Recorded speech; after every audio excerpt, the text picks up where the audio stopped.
Hi, this is Mark from LongIslandWatch.com.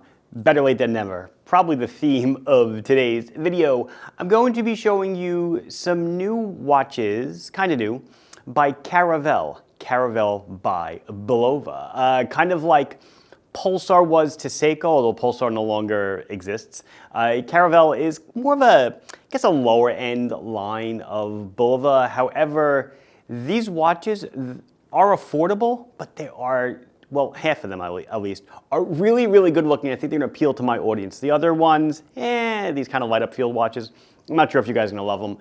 But the Sea Hunter, I know you're going to adore. On my own wrist today, Casio Duro mod that I did a video on this thing, took a Dremel to it, put it through the ringer, but it came out looking fantastic. And on my other wrist, Islander Thunderbolt, still graces my wrist. Very happy with this one. We'll be back in stock, probably by the end of the year or so. Anyway, let's see these watches. Before we get started, I did want to share this with you because I do have it, and it is a Bulova video. So this is the Bulova Shelby collaboration, 7,500 units, comes with a die-cast model car in the box.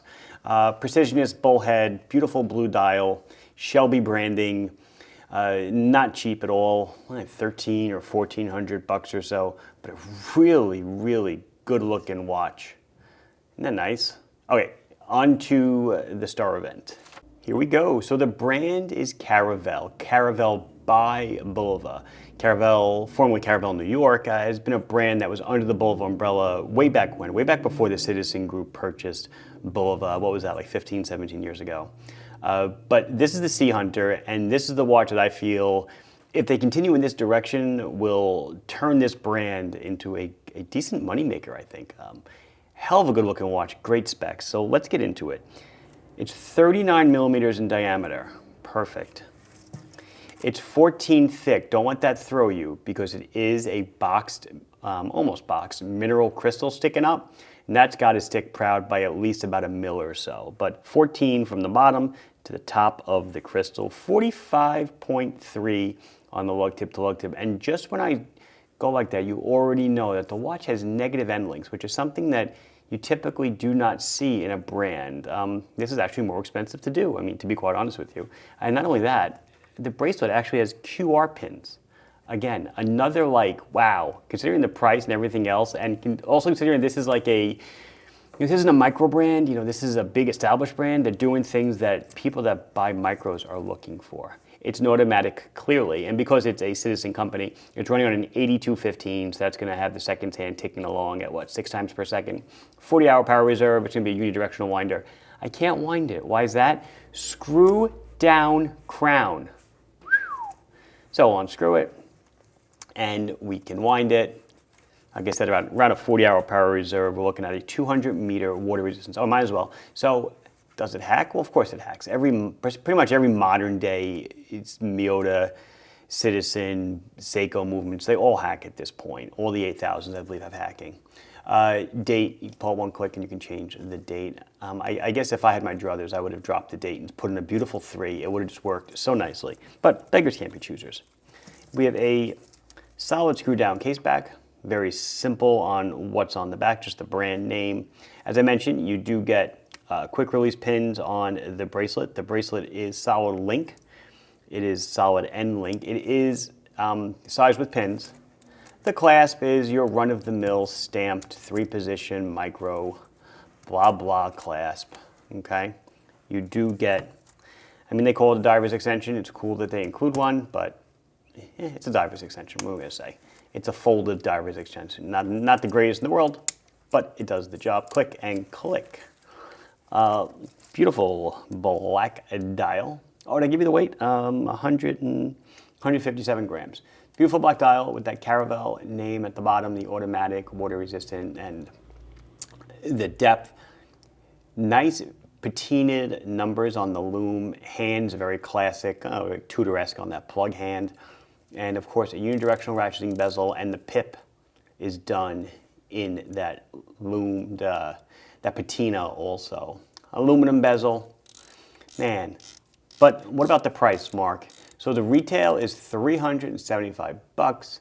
Typically you'll find them, at least right now on our site, it's 20% off. I usually do not like to say what the street prices are. However, usually this stuff is 20% off. So around 300 bucks, which is a great price considering it is a Maine established brand. There's 4 Sea Hunters that I want to show you. They're all around the same price, some a few bucks more, some a few bucks less.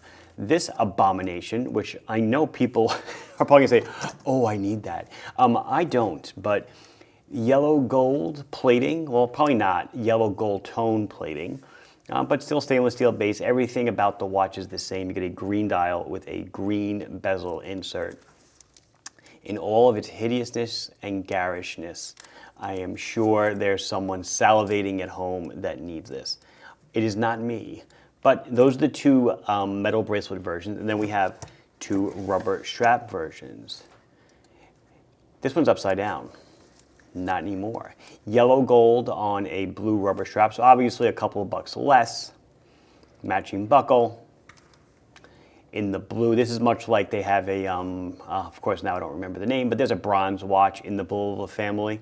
That's one of the field watches, and it's done in blue and bronze and green and bronze. This kind of reminds me of the blue and bronze look, just for far, far less money. I think these are like $360 something, $350, then less 20%. So probably around $280, 300 bucks or so. Real good looking watch. And then the last one, rose gold and black. Hey, this is nice looking. This doesn't bother me. I get kind of like a, I would say I do kind of get Yachtmaster vibes on the Oyster Flex and stuff a little bit, right? With that rose gold tone and the black strap. Nice looking watch. The bezel is not centered on this. I apologize. Should I go? I will. I'll go all the way around the horn. So these are the Sea Hunters I wanted to show you. So there's 4 of them. And then I want to share with you their light up field watch. So there's 3 of these for sale currently. I'm just going to show you just this blue one. There's a black one and there's like a green camo one. All around the same price of $195, 200-ish or so list, and around 160 bucks at the street price. So it is a obviously quartz, and I'm trying to get the minute hand out of the way. It's a push-pull crown. So it's got a day and a date feature, which maybe you want in a field watch, maybe you don't. It's a 2-language wheel. One direction does the day, the other direction does the date. It's a Miyota 2105 movement. We'll get to the light up part in a second. It's a nice, silver toned case, 39 millimeters in diameter, 11.5 thick, 45.4 on the lug to lug. It's gonna weigh, it's light, it's 60 grams, solid screw down case back. Another mineral crystal, simple, single pass nylon strap. So it does have a light up function that's activated via this button. So why don't we take a look at what that does, and at the same time we'll try to do a loom on one of the Sea Hunters. So it has traditional photoluminescence. However, when that deteriorates after an hour or so, you press the button and the whole back of the light lights up, a la a Timex Indiglo or something like that. But we can't say that. This is not Timex Indiglo. This is light up. And then here is the here's the Caravelle. They're all Caravelles. Here is the Sea Hunter, looking good. So here is that Sea Hunter on my 6.5, 6 3/4 inch wrist. Yeah, my Thunderbolt's up there. Looks great, feels great, perfect size. Man, the bracelet is large. I'm actually able to get it around my hand without even opening the clasp. So this is going to easily go up to probably an 8-inch or over wrist. And then here is that very simple light up field watch, again on my wrist. It fits me fine. It's just a very simple watch, 160 bucks or so. There's lots of options in this space. From what we sell, there's Bertucci. So you can tell this one doesn't really grab me as much, but I get it. It's pretty cool. It's a very simple watch, and it is very inexpensive. And that's going to do it for us and me today. Come on, this thing is calling you. This has been Mark from longeyearwatch.com, sharing some new Caravelle watches with you. Please like the video if you enjoyed it. Subscribe to the channel if you've not done so. Questions, comments, anything else you want to say, put it down below. I will be sure to address it as soon as I can. Thank you very much for watching. Bye-bye.